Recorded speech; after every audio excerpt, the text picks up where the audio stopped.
था और बैलगाड़ियों से ट्रांसपोर्ट का काम करता था। वो बहुत बड़ा धर्मात्मा, अच्छी पुण्यात्मा था।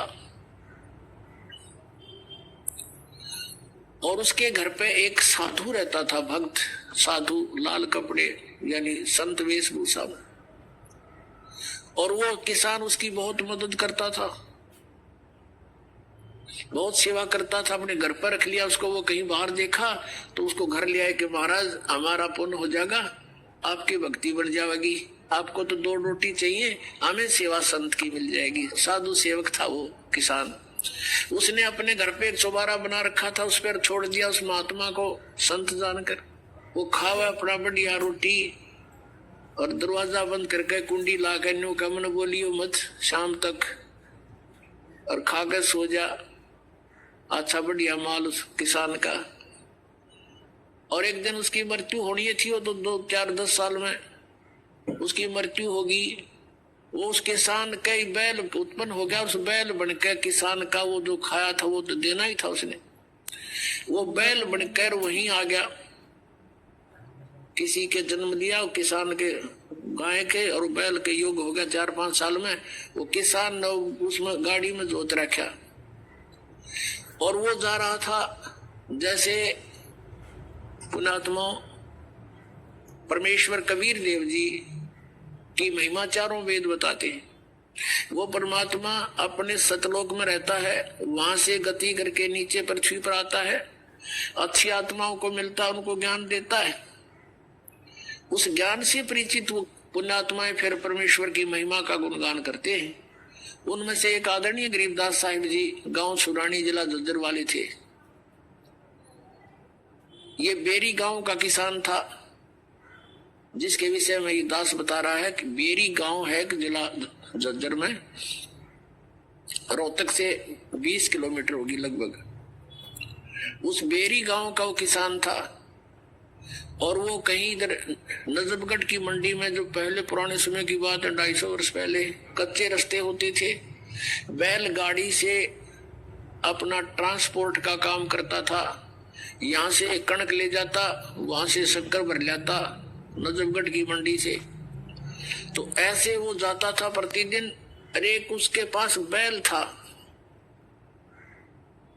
गोरे से रंग का, और वो बैल चलता चलता गाड़ी में बैठ जाता था, चला नहीं था। फिर उसका दे लट्ठा अच्छी पिटाई करके फिर खड़ा होता था, फिर कुछ देर दूर चलता था, फिर बैठ जाता था। एक दिन ऐसे ही करते करता वो नजफगढ़ की मंडी से आ रहा था और सुबह सुबह गरीबदास जी उसी रास्ते पर बनी हुई एक कुएं पर स्नान कर रहे थे। वो बैल आकर वहां बैठ गया और लाल किसान ने उठा कर लट उसका मट्टा मट शुरू करे, अगी इसका यूं तरीका उठने का। तब गरीबदास साहिब जी जो परमात्मा से परिचित थे, उसने कहा कि भाई किसान और लाल मत मारा इसके। क्या करूं भाई भगत, इसने तो मेरा लहू पी लिया। 1 किलोमीटर चल है, आध घंटे बैठा रहे है, फिर ठावा तो लठ लुठ मार के ठावा है, इसने तंग कर लिया। अब क्या हुआ, गरीबदास जी उठे, अग भाई मारे मत इस पशु का, डट जा, रुक जा। अब गरीबदास जी ने जाके कान में उसका कुछ फूंक सी मारी, क्योंकि वो तो परमात्मा से परिचित हो चुके थे। गरीबदास जी कहते हैं परमात्मा से मिलकर, परमात्मा के टच होने से, परमात्मा के ज्ञान से परिचित होने से, परमात्मा की कृपा से उनमें शक्ति आ जाती है। और दिव्य दृष्टि गरीबदास जी की परमात्मा ने खोल रखी थी। अब उसके कान में गरीबदास जी ने कुछ बोला, बैल एकदम खड़ा हो गया और कह दिया भाई ताकि मारिए मत इसके, ये रुकेगा नहीं। अब वो ले गया जोत के गाड़ी, उसका नाम पूछ लिया। गांव बहुत छोटा सा गांव था, छोटानी 40-50 घर होंगे मुश्किल से। क्या नाम है आपका? कि गरीबदास नाम है मेरा भाई, और बलराम मेरे बाप का नाम है। अब वो बैल डटा नहीं डटा, वो तो जाकर पहुंच गया वहां पर। अगले दिन फिर 2-4 दिन के बाद फिर वापस चला, वो उसी तरह चला।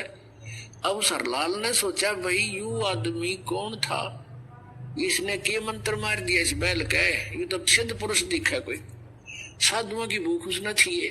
उसने गांव में आकर पूछा, उसी रास्ते में पड़े था कि भाई गरीबदास नाम का एक बलराम का एक गरीबदास है, उसका घर किस है। तो वो गरीबदास जी का कोई शिष्य मिल गया उसने। तो वो बोला भाई